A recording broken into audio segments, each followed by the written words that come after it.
भगवान् विष्णु मंगलं गरुडध्वजः मंगलं पुंडरीकाक्षः मंगलाय तनोहरिः कृष्णाय वासुदेवाय हरये परमात्मने प्रणतः क्लेशनाशाय गोविन्दाय नमो नमः।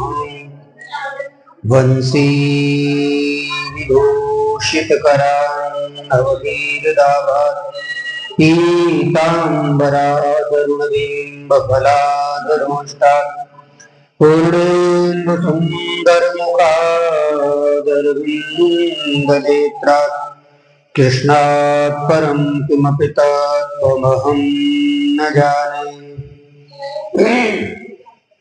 जय जय श्री राधारमण जय जय नवल किशोर जय गोपी चित चोर प्रभु जय जय माखन चोर। गुरुर्ब्रह्मा गुरुर्विष्णु गुरुर्देवो महेश्वरः गुरुर्साक्षात् परब्रह्म तस्मै श्री गुरवे नमः। बोलिए कृष्ण कन्हैया लाल की, श्री वेदव्यास भगवान की, श्री सुखदेव जी महाराज की, श्री परीक्षित जी महाराज की, श्री राधे रानी की। बोलिए श्री कृष्णेश्वर भगवान की, महाकाल भगवान की। हर हर महादेव हर जय जय श्री राधे। भजे गोविंद गोविंद गोपाल भजे गोविंद गोविंद गोपाल भजे मुरली मनोहर नंदलाल भजे मुरली मनोहर नंदलाल भजे मुरली मनोहर नंदलाल भजे मुरली मनोहर नंदलाल भजे गोविंद गोविंद गोपाल भजे गोविंद गोविंद गोपाल। बोले आज के आनंद की। परात्पर अखिलेश्वर अकारण करुणा गुणालय सच्चिद आनंद घन स्वरूप लीला पुरुषोत्तम भगवान श्री कृष्ण की कृपा से हम सब यहाँ भगवान कृष्णेश्वर के श्री चरणों में उनकी पावन सन्निधि में उनके आंगन में बैठ करके भगवान कृष्ण के लीलामृत का पान कर रहे हैं। और हम मानते हैं कि भगवान के हमारे ऊपर कृपा है कि हम सब कम से कम यह भगवान का दिव्य चरित्र भगवान की यह प्यारी सी कथा सुन पा रहे हैं। कल का जो प्रसंग था बहुत ही प्यारा सा प्रसंग कल हमने सुना। और कल हम सुन रहे थे कि भगवान श्री कृष्ण का जन्म मथुरा में हुआ। जैसे ही भगवान श्री कृष्ण का जन्म हुआ और जैसे ही नंद बाबा को पता चला, सुनंदा जी जाती हैं बाबा नंद को बताती है कि भैया बहुत प्यारो सो छोटो सो लाला आयो है। तब तो नंद बाबा के आनंद का ठिकाना नहीं रहा। अब तक तो वो नंद थे, अब आनंद भी आ गया। तो मान लीजिए कि उनका जो सुख था वो सैकड़ों गुना बढ़ गया, क्योंकि नंद बाबा की उम्र बहुत हो गई। हालांकि कई संतों ने उनको आशीर्वाद दिए और ये गारंटी दी कि आपके लाला होगा, लेकिन बहुत ज्यादा जब उम्र हो गई तो नंद बाबा को ऐसा लगता नहीं था कि लाला होगा। लेकिन लाला होना अपने आप में एक अच्छी बात है, लेकिन पर ब्रह्म परमात्मा साक्षात अवतार लेकर के अगर उनके यहाँ आ जाएं तो मुझे लगता है कि इससे बड़ी कोई बात हो नहीं सकती थी। इसलिए नंद बाबा बहुत आनंद में आ गए, प्रसन्न हुए। सुखदेव जी भगवान ने लिखा कि नंद स्वात्मज उत्पन्ने जाता लादो महामना। नंद स्वात्मज उत्पन्ने जाता लादो महामना। आहूय विप्रान् वेद ज्ञान स्नातः शुचिरलंकृतः। नंद स्वात्मज उत्पन्ना जाता लादो महामना। वाचयित्वा स्वस्त्ययनं जातकर्मात्मजस्य वै कारयामास विधिवत् पितृदेवार्चनं तथा। कारयामास विधिवत् पितृदेवार्चनं तथा। नंदस्त्वात्मज उत्पन्ना, नंद बाबा के आत्मज उत्पन्न हुए, उनके पुत्र के रूप में आए हैं। जाता अहलादो महामना, महामना नंद बाबा के यहाँ जाता अहलादो। जाता मतलब जन्म हुआ, किसका जन्म हुआ? सुखदेव जी भगवान कह रहे हैं, वेदव्यास भगवान ने लिखा कि अहलादो। आह्लाद किसे कहते हैं? एलाद कहते हैं आनंद को, आनंद, खुशी। और मैंने शायद आपको पहले दिन बताया था कि जो अंदर की खुशी होती है, जो अंदर की प्रसन्नता होती है, अंदर की जो एक उमंग होती है, उसे हम कहते हैं आनंद। अंदर से आता है, बाहर से नहीं। हाँ, बाहर की चीजों का उस पर असर पड़ता है, लेकिन वो प्रकट अंदर से होता है। तो नंद बाबा तो अंदर अंदर, आप मानिए कि फूले नहीं समा रहे थे, बहुत प्रसन्न हुए। और ऐसा कहते हैं कि जैसे ही फिर उन्होंने ये समाचार मिला उनको, तो उन्होंने सबसे पहला काम किया, बोले आहूय विप्रान, ब्राह्मणों को बुलाया, आमंत्रित किया। आहूय, क्यों और कौन से ब्राह्मणों को बुलाया है? सुखदेव जी ने कहा कि वेदज्ञान, जो ब्राह्मण विद्वान थे, ठीक है, आपने सुना होगा द्विवेदी जी, त्रिवेदी जी, चतुर्वेदी जी, हैं, एक वेदी जी।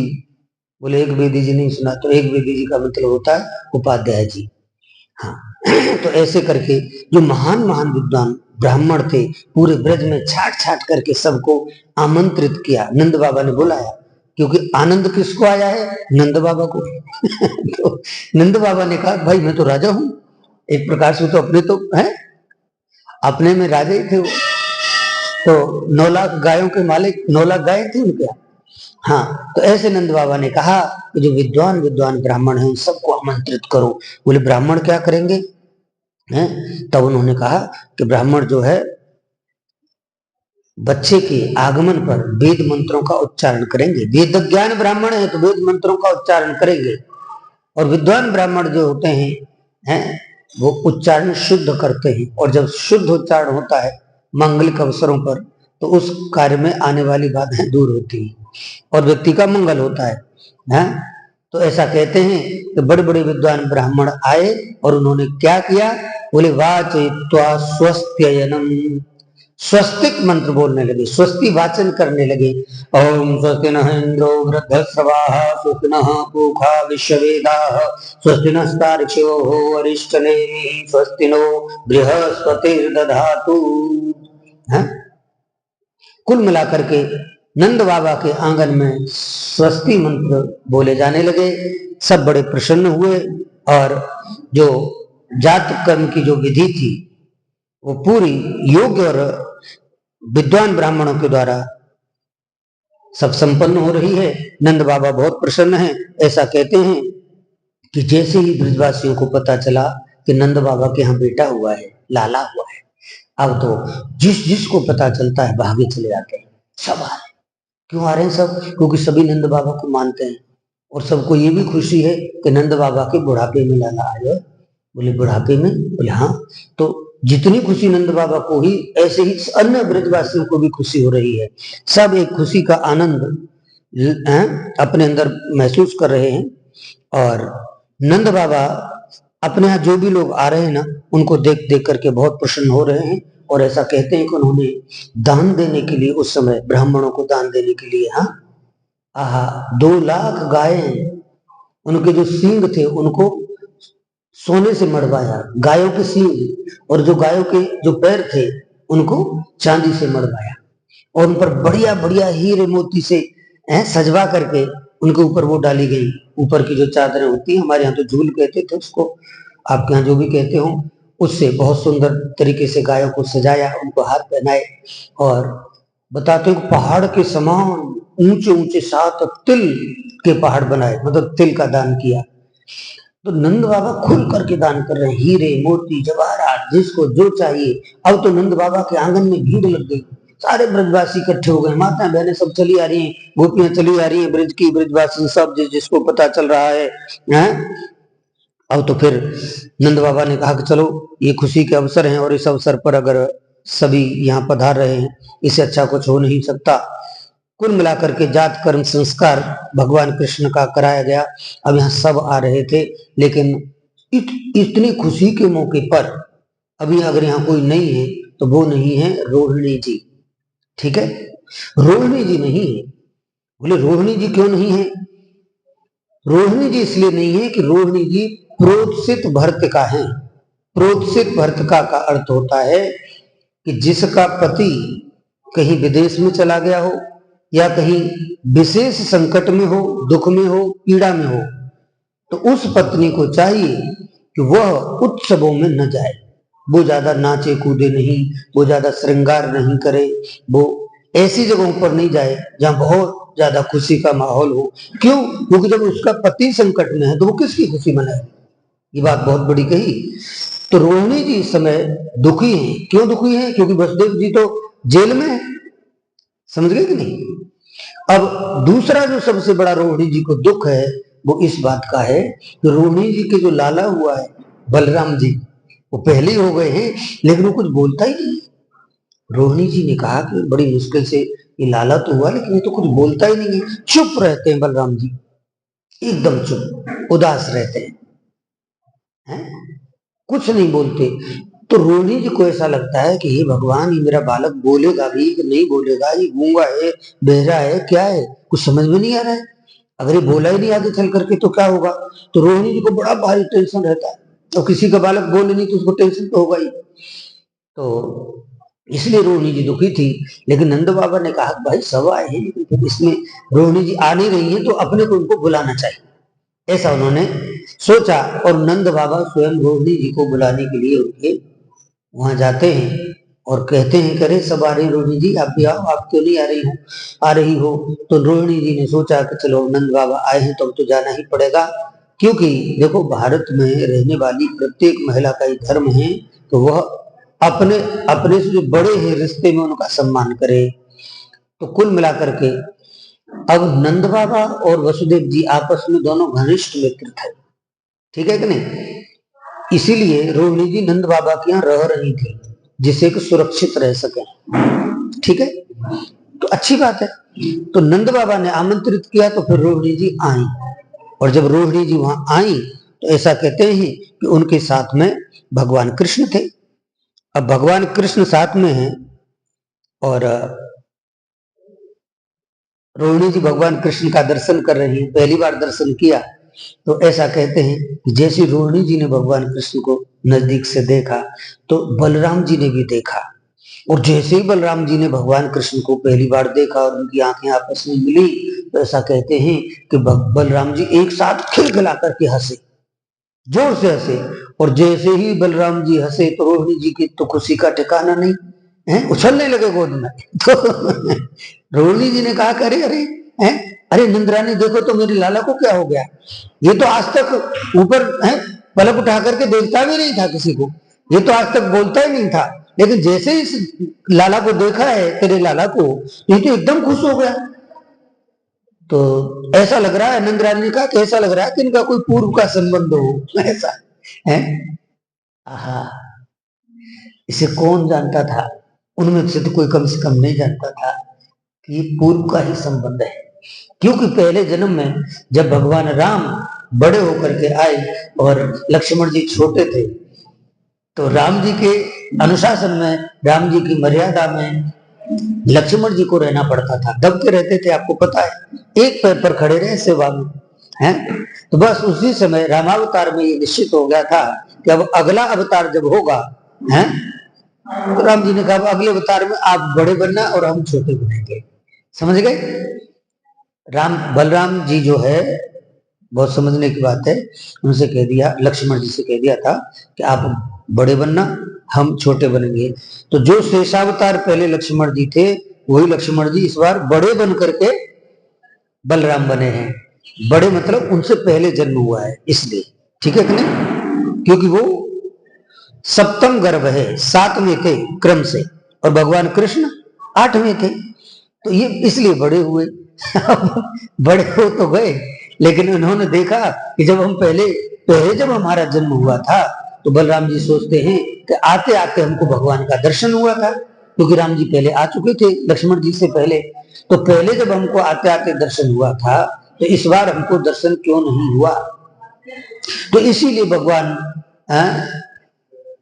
नजर नहीं आते, तो बलराम जी उदास रहते हैं। ये पूर्व जन्म का ही संबंध है। तो भगवान ने इस बार तो छोटे बनकर के सिद्ध कर दिया कि अब आप इस बार खूब, पहले आप दबे दबे रहे ना, अब खूब खोल करके आप इस बार काम करना। तो बलराम जी बहुत बड़े बलवान हुए, पहलवान थे बलराम जी। दाऊ जी बड़े बलवान हुए, जो हल रखते थे ना, हल और मूसल, वही तो उनके हथियार थे। बड़े बड़े राक्षसों को मारते हैं वो भी, और जितने राजा थे वो बलराम जी से डरते थे। हाँ, भगवान कृष्ण को तो भगोड़ा कहते थे, आपको पता ही। शिशुपाल 100 गाली दिया उनको, भगोड़ा। रण छोड़, क्या क्या तो नाम दिए उनको, भगवान कृष्ण को। बलराम जी से बहुत डरते थे। और ये बात बिल्कुल सही है कि अगर बलराम जी नहीं होते तो भगवान कृष्ण और रुक्मिणी जी का विवाह शायद न हो पाता, क्योंकि शिशुपाल की सेना भगवान कृष्ण को घेर लेती, अकेले भाग गए थे।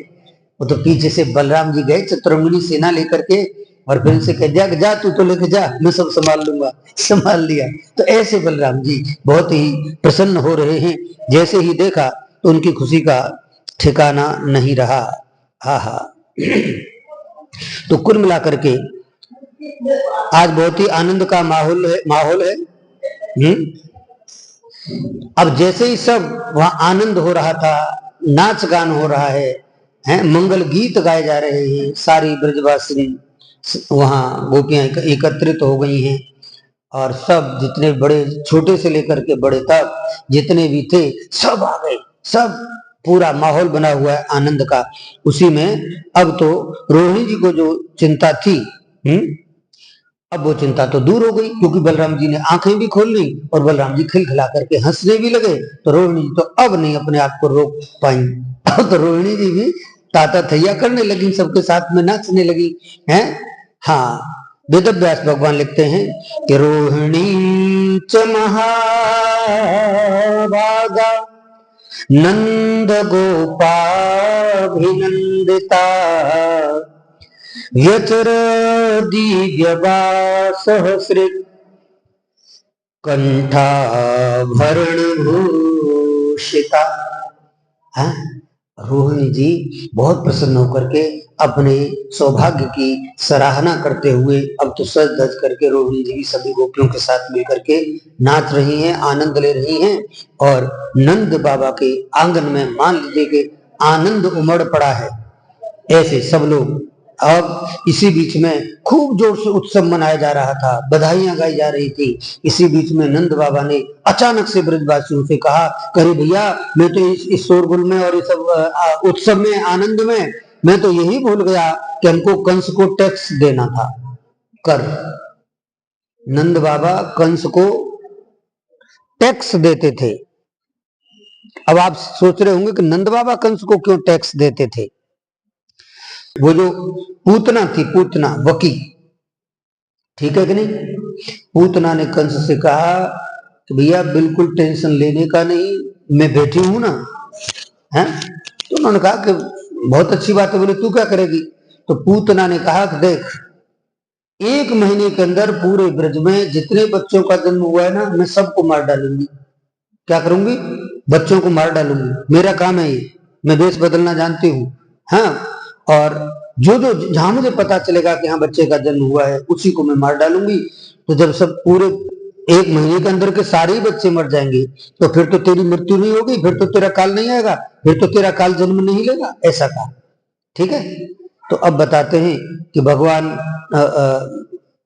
तो अभी छोटे से ही मान लीजिए पालने में है, लेकिन नंद बाबा जैसे ही मथुरा गए और उधर से पूतना जो है इस उत्सव में आ गई और ऐसी सज धज करके आई भैया कि कोई इसको पहचान ही नहीं सकता। थी तो राक्षसी लेकिन इतनी सुंदर बन के आई, वहां जितनी भी अन्य राक्ष वो थी ब्रजवासिन सब कहें। अब जसोदा रानी ने जैसे ही देखा उसने कहा अरे ये इसको तो मैं पहली बार देख रही हूँ, क्योंकि आई पहली बार थी। इतनी जो डुप्लीकेट होते हैं वो ओरिजिनल से ज्यादा अच्छे दिखते हैं। हाँ, डुप्लीकेट हार कैसे आते हैं, सोने के आते हैं कि नहीं। हाँ, तो इतनी सुंदर लग रही है वो, इतनी बढ़िया। तो नंद रानी ने कहा कि जाने कौन है, और मैं तो पहली बार देख रही हूँ। शंका तो हुई नंद रानी को कि कौन है क्या है, मैं समझ नहीं पा रही हूँ, मैंने तो इससे पहले कभी देखा नहीं, हमारी तो कोई रिश्तेदार तो है नहीं, मिलने वाली भी कोई नहीं है, क्योंकि मिलने वाली होती तो एक आध बार तो पहले मिली होती। लेकिन देखने से ऐसा लग रहा है किसी बड़े घर की है, कोई सभ्य महिला है, कोई अच्छी है, हैं ऐसा लग रहा है। इसलिए रोका नहीं टोका नहीं, इसने भी आकर के सीधे सीधे बड़े प्रेम से मिलती है यशोदा जी से और कहती है कि हाँ मैंने भी सुना, तो मुझे तो बहुत खुशी हुई। और देखो नंद बाकी यहाँ लाला इस उम्र में आया है, तो लाला का दर्शन करने के लिए मैं भी चली आई। नंद रानी कहाँ है लाला, लाला तो कहीं दिख ही नहीं रहा है। नंद रानी ने कहा कोई बात नहीं, कोई बात नहीं, मैं भी आपसे बहुत बात करूंगी, लेकिन अभी थोड़ा व्यस्त हूँ, बाद में कभी मिलेंगे, बैठेंगे, बातें करेंगे। लेकिन अभी तो लाला मैंने वहां पालने में सुला दिया है, थोड़ा वो शोरगुल हो रहा था तो थोड़ा दूर सुला दिया लाला को पालने में।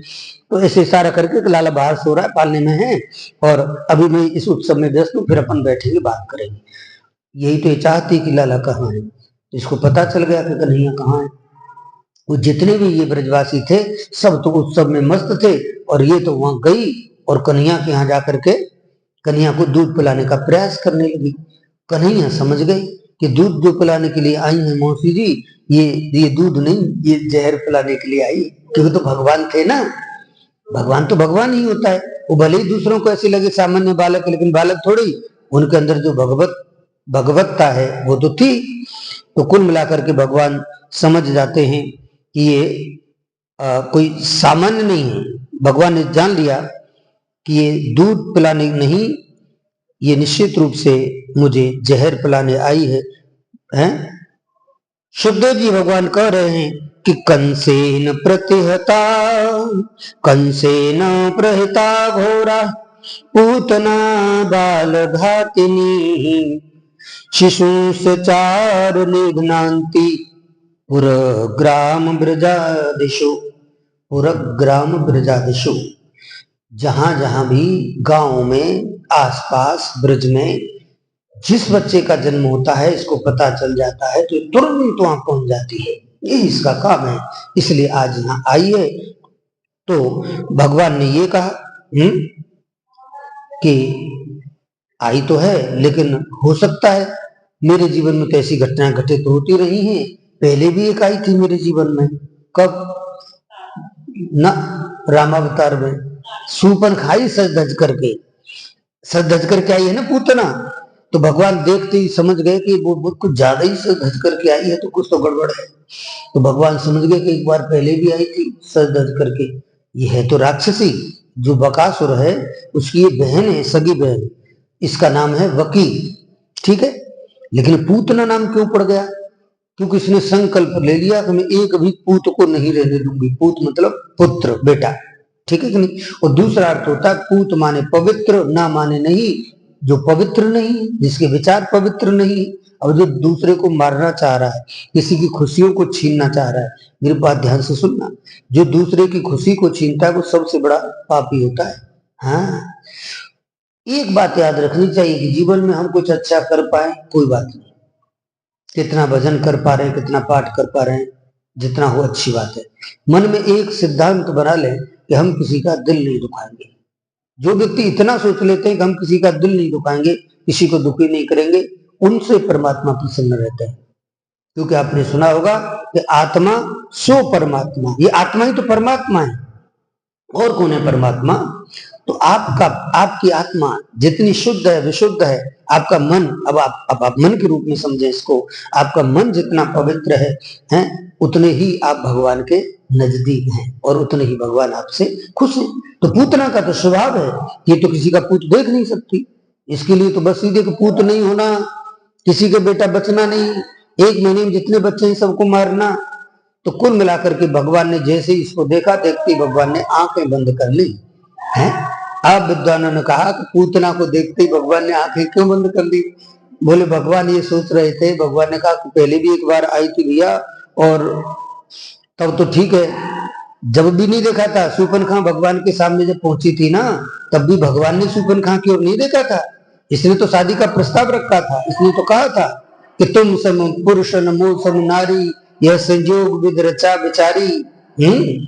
हाँ, मैंने सारी दुनिया में घूम फिर करके देखा, लेकिन आपके जैसा कोई पुरुष मुझे नहीं मिला, मेरी जैसी कोई सुंदर स्त्री नहीं है, लेकिन फिर भी मन माना कछ तुम है निहारी, आपको देख करके थोड़े से मेरे मन में आता है कि मैं आपसे विवाह कर लूं। तो भगवान ने इशारा कर दिया कि मेरा तो विवाह हो चुका है। सीता जी बगल में बैठी थी, लक्ष्मण जी को इशारा कर दिया, बोले आप इनसे कर सकती हो। तो अब लक्ष्मण जी के पास गई, लक्ष्मण जी ने कहा कि देखो आप रानी बनना चाहती हो कि दासी, ऐसा पूछा। शूर्पणखा ने कहा मैं तो रानी बनूंगी, मैं दासी क्यों बनूंगी, सारे सुख तो रानी को मिलते हैं, दासी तो सेवा करती रहती है। कुल मिलाकर के ये हुआ। फिर वो राम जी की तरफ आ गई, राम जी ने फिर उसको समझाया, फिर लक्ष्मण जी की तरफ चली गई। तो भगवान समझ गए कि ये अच्छी नहीं है, ठीक नहीं है। ठीक है, लक्ष्मण जी को इशारा किया, बोले कि इशारा करके बोले इसके नाक कान काट लो और इसको भगाओ। लक्ष्मण जी ने नाक कान काट लिए, भाग गई। तो राम जी कह रहे हैं कि उस समय तो मेरे पास सीता जी थी, राम जी के पास सीता जी थी। अभी कन्हैया सोच रहे हैं मन मन में, लेकिन इस बार तो अभी मैं बालक हूँ, छोटा सा लाला हूँ, और ये आ गई है। लेकिन ये बाल घातनी है, ये बच्चों की हत्यारिन है, बच्चों की हत्या करती है, महापापिन है ये, इस दुष्टा का मुझे दर्शन नहीं करना चाहिए, इस दुष्टा की ओर मुझे देखना नहीं चाहिए। इसलिए भगवान ने पूतना को दूर से देखते ही आंखें बंद कर ली। महापुरुषों ने इस पर अनेक प्रकार के भाव दिए हैं कि आंखें क्यों बंद कर ली। तो कुल मिलाकर के कहा कि दुष्टों के विनाश का अभियान शुरू करने जा रहे हैं भगवान। भगवान के अवतार का उद्देश्य क्या है? भगवान कृष्ण का अवतार क्यों हुआ है? बोले भगवान का अवतार हुआ है यदा यदा हि धर्मस्य ग्लानिर्भवति भारत अभ्युत्थानम धर्मस्य तदात्मानं सृजाम्यहम्। भगवान की प्रतिज्ञा, भगवान ने कहा था कि जब जब धर्म की हानि होगी और अधर्म बढ़ेगा, तब तब दुष्टों का संहार करने के लिए मैं आऊंगा और भक्तों की रक्षा करने के लिए। तो कुल मिलाकर के भक्तों की रक्षा करने के लिए भगवान आए हैं, दुष्टों का संहार करना है, यही भगवान के जीवन का उद्देश्य है। तो भगवान ने कहा चलो अभी अभी छठी की दुनिया आ गई है, वो छोटे से ही हम तो अभी, हमारा तो भी है, नाम भी नहीं रखा गया है, लेकिन ये आई गई है, तो अब अपन अपने अभियान की शुरुआत इसी से करते हैं। ठीक है, करना तो नहीं चाहिए था, लेकिन पहले ही आ गई तो आ गई तो ठीक है। तो भगवान ऐसा सोच रहे हैं और आंखें बंद करके देख रहे हैं।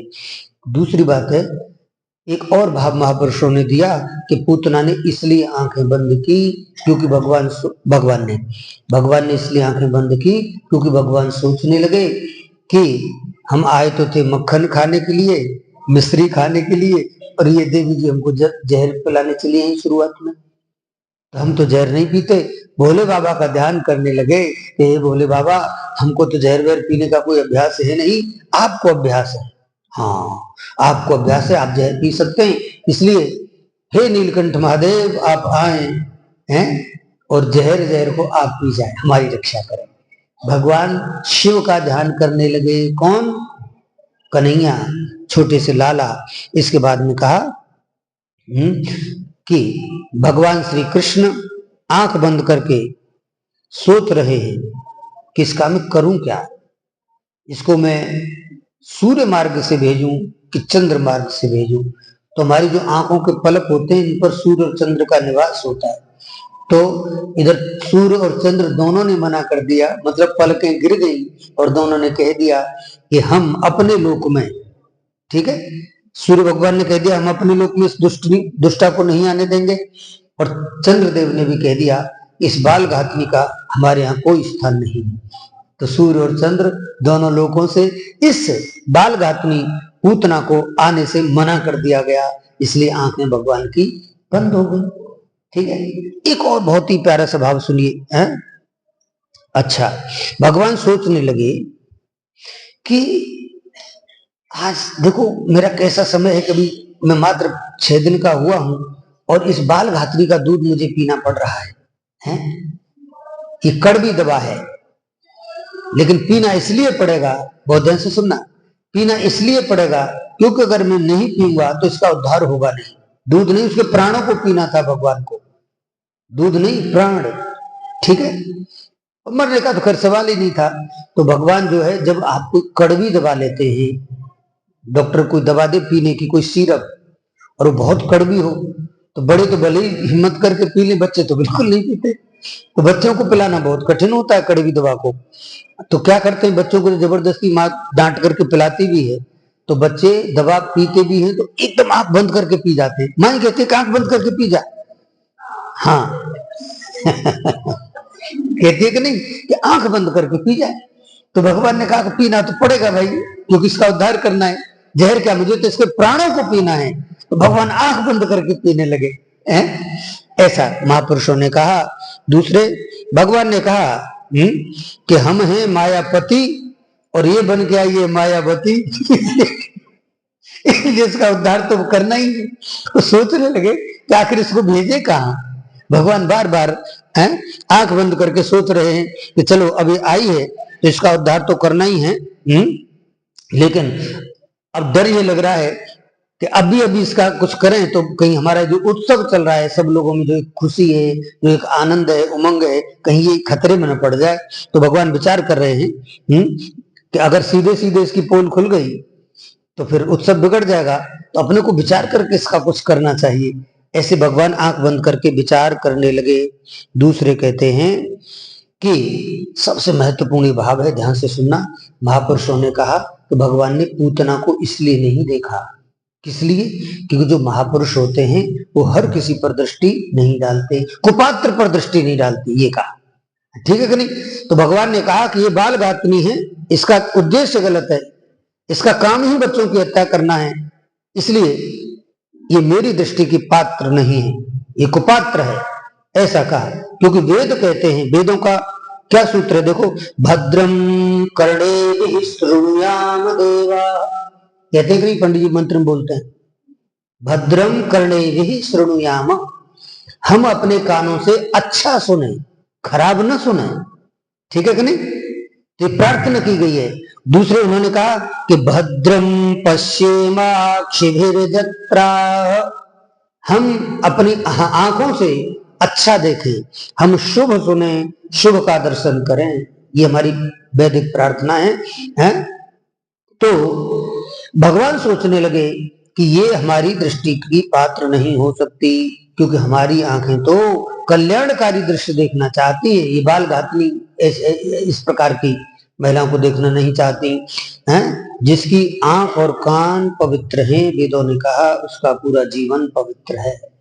बहुत प्यारी बात है, जिसकी आंखें पवित्र हैं और जिसके कान पवित्र हैं, क्योंकि जितने भी पाप हैं वो सब दो जगह से प्रवेश करते हैं, या तो आंखों के द्वारा या तो कानों के द्वारा। या तो हम किसी को गलत दृष्टि से देखते हैं तो हमारा मन खराब होता है, या हम कानों से गलत कुछ सुनते हैं तो हमारा मन खराब होता है। तो मन खराब करने में दोनों का बहुत बड़ा रोल है। तो महापुरुष क्या सिखाते हैं, सदगुरु जब दीक्षा देते हैं ना शिष्य को, तो वो सबसे पहले ये सिखाते हैं कि देखो बेटे, ये जो सृष्टि है ना, सृष्टि, इसको हम बदल नहीं सकते, ना आप बदल सकते हो। ठीक है, क्योंकि सृष्टि को बनाना और बदलना ये सब काम भगवान का है। ब्रह्मा जी सृष्टि को बनाते हैं, विष्णु भगवान इसका पालन करते हैं, भोले बाबा इसका संहार कर देते हैं। तो ये सब उनका काम है, हम बदल नहीं सकते सृष्टि को। तो गुरु शिष्य को उपदेश देते हैं कि सृष्टि नहीं बदलेगी, ये वही जो है वही रहेगी। तो फिर क्या करना, बोले आपको अपनी दृष्टि को बदलना है। किसको बदलना है? दृष्टि मतलब हाँ, आंखें देखने का आपका जो नजरिया है ना, नजरिया बदलना चाहिए, क्योंकि सब कुछ इस नजरिए में समाया है। है? एक संत कह रहा है कि श्री राम मैं सब जग जानी, करो प्रणाम जोर जुग पानी। तुलसीदास जी ने कहा कि सारा संसार कैसा है? बोले सीता जी का स्वरूप है, जितनी माता बहने हैं सब सीता जी का स्वरूप है, जितने भाई बंधु नजर आ रहे हैं ये सब भगवान राम का स्वरूप है। इसे कहते हैं दृष्टि। समझ गए? तो दृष्टि जितनी पवित्र होगी ये सृष्टि उतनी ही पवित्र नजर आएगी। हमारी दृष्टि जितनी अच्छी होगी उतनी ही अच्छी दुनिया हमको नजर आएगी। दुनिया तो जैसी है वैसी ही रहती है, लेकिन हमारे लिए दुनिया कब अच्छी हो जाती है? बहुत बड़ा सूत्र है। हमारे लिए दुनिया जब अच्छी हो जाती है जब हमारी दृष्टि अच्छी हो जाती है। जिसकी दृष्टि अच्छी हो गई, जिसके कान अच्छे हो गए, जिसके वाणी अच्छी हो गई, तो मैं समझता हूं कि फिर उसके लिए दुनिया खराब नहीं हो सकती, फिर तो ये दुनिया अच्छी है। ठीक है? जिसकी दृष्टि खराब उसके लिए दुनिया अभिशाप है, और जिसकी दृष्टि अच्छी है उसके लिए यही दुनिया वरदान है। ठीक है? तो इस प्रकार से भगवान श्री कृष्ण विचार कर रहे हैं कि इस समय मुझे इसको देखना नहीं चाहिए, लेकिन फिर भी अब चूंकि अभी मेरे पास आई है और कम से कम पहचानने की दृष्टि तो मेरे पास है ही। मैंने पहले अवतार में भी पहचाना था शूर्पणखा को, और अब इसको भी मैंने आते आते पहचान लिया है। हाँ, लेकिन ये जरूर है कि अब इसका उद्धार मुझे जरूर करना चाहिए, क्योंकि आई है मेरे पास और मैं उद्धार करने के लिए ही आया हूं। है? तो इसका भी उद्धार करूंगा। मैंने शूर्पणखा का भी उद्धार ही किया था। है? उसी में उसका उद्धार था उसमें, क्योंकि एक शूर्पणखा ने फिर पूरे रावण के वंश का उद्धार कर दिया था। ठीक है? शूर्पणखा का जो पति था ना, विद्रोह जीव, रावण ने उसको मरवा दिया था, मार दिया था, जो भी कहिए। तो शूर्पणखा अब थी तो बहन, लेकिन उसके पति को अगर मरवा दे भाई तो वो फिर उसको भाई नहीं मानेगी। हाँ, तो शूर्पणखा रावण से विरोध करती थी अंदर अंदर से। ठीक है? तो ये जो अकल शूर्पणखा ने दी थी ना रावण को कि जा और वहां ऐसे ऐसे सीता जी को चुरा के ले आ, ये शूर्पणखा ने तो अकल दी थी रावण को।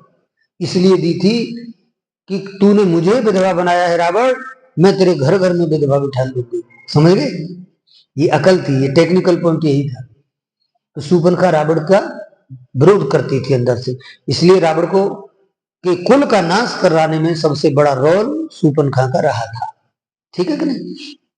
तो ऐसे ही भगवान आज कह रहे हैं कि उस समय शूर्पणखा आई थी और उसने कहा था कि तुम सम पुरुष नमो सम नारी, यह संयोग विद रचा बिचारी।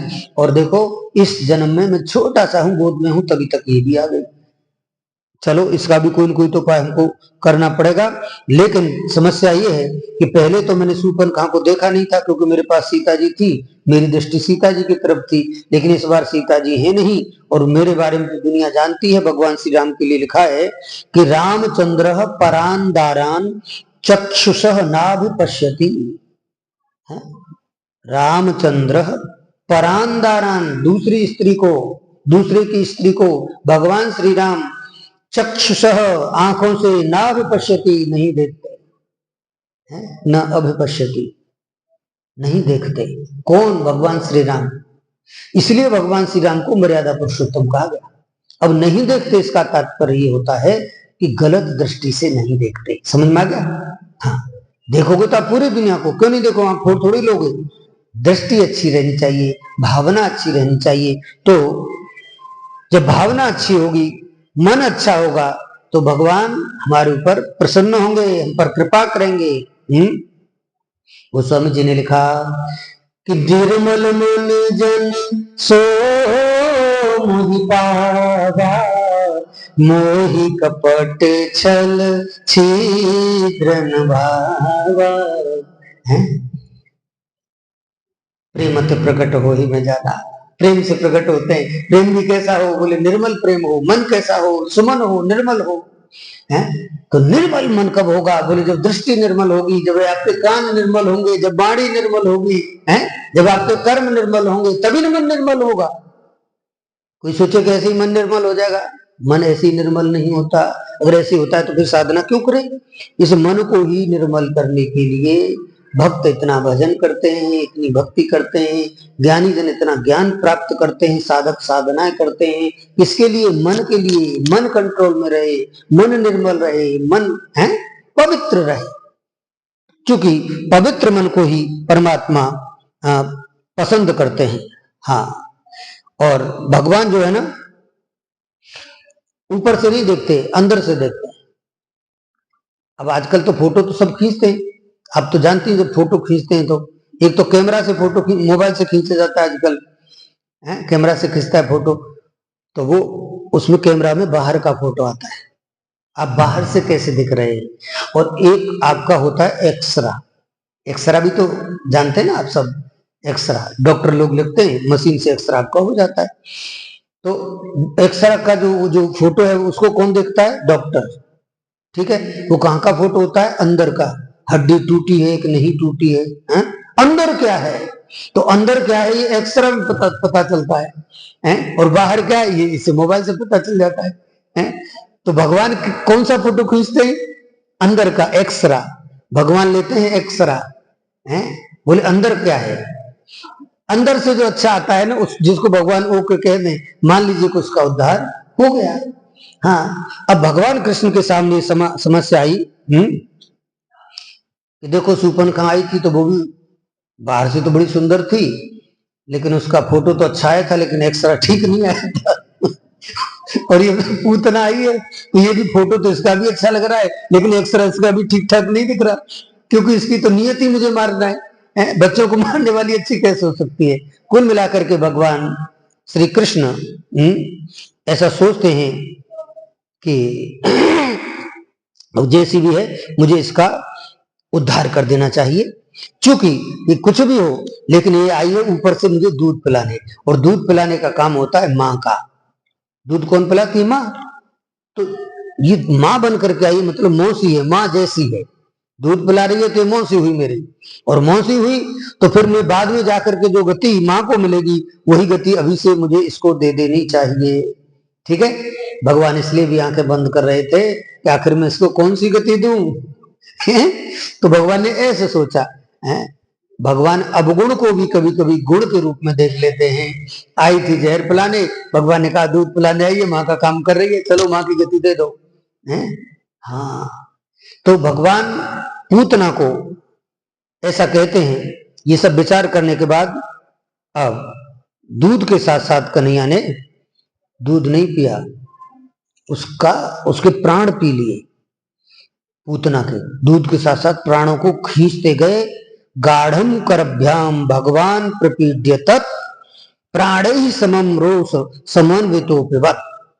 मतलब गुस्सा में भगवान को क्रोध आया यहाँ छोटे से बच्चे को, और गुस्सा में पूरा एकदम उसके पूरे प्राणों को निचोड़ दिया जैसे।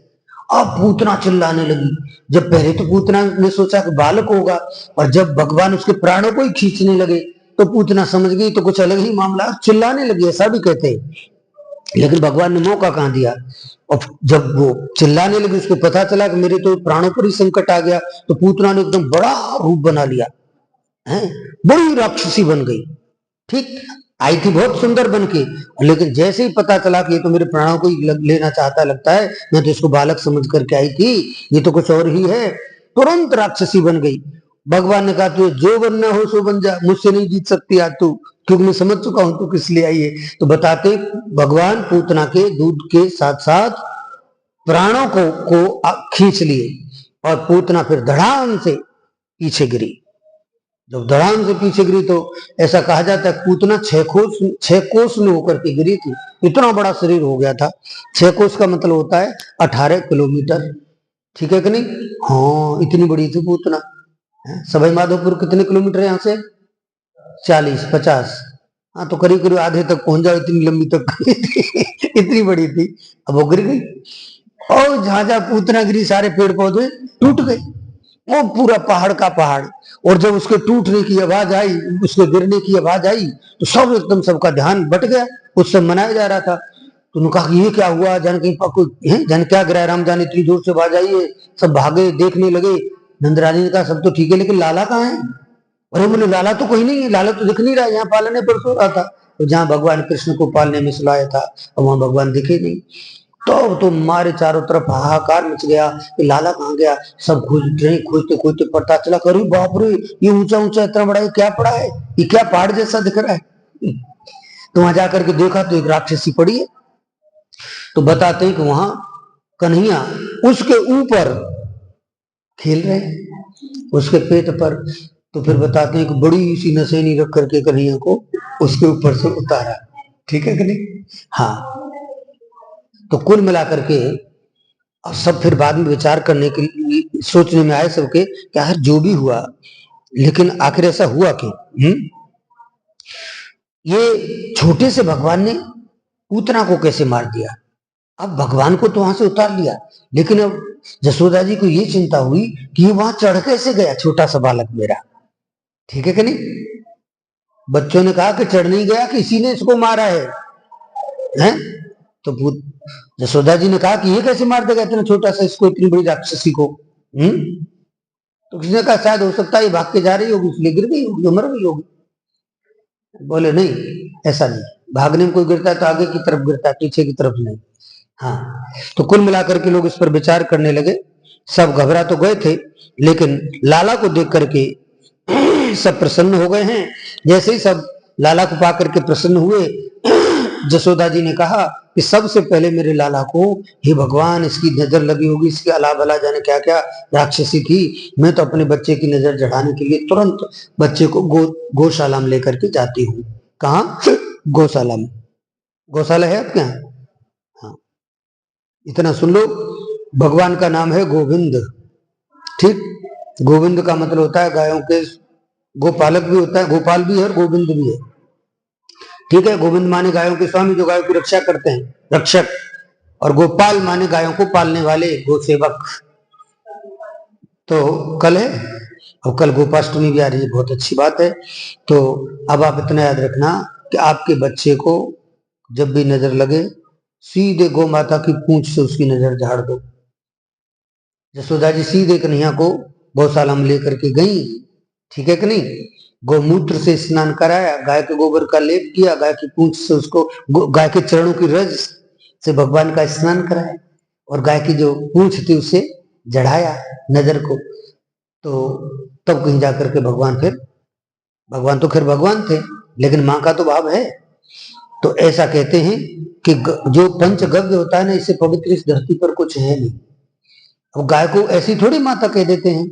गाय माँ क्यों है? आप कल्पना तो करो। गाय माँ इसीलिए है, गौमूत्र पवित्र, आपको पवित्र करता है। गाय का गोबर आपको पवित्र करता है? गाय का दूध, दही, गाय का घी, इन सब को मिला दिया जाए तो पंचगव्य बन जाता है। पूजा में भी काम आता है, किसी को कोई बीमारी हो उसमें भी काम आता है, आपको शुद्ध करता है। कुल मिलाकर के बस यहीं से गाय की जो महिमा है वो प्रारंभ हो जाती है। कुल मिलाकर के ये है कि बच्चे का चाहे जन्मदिन हो या बच्चे का कोई आप उत्सव मना रहे हो, तो उसको गाय की पूंछ से झाड़ा लगाना चाहिए, जिससे कि उसकी जो सारी अलावलाएं टल सकें बच्चे की। ऐसा कहते हैं कि नंद बाबा जो है गए हैं मथुरा। नंद बाबा का मथुरा जाना हुआ है और पूतना का इधर आना हुआ है। ऐसे में नंद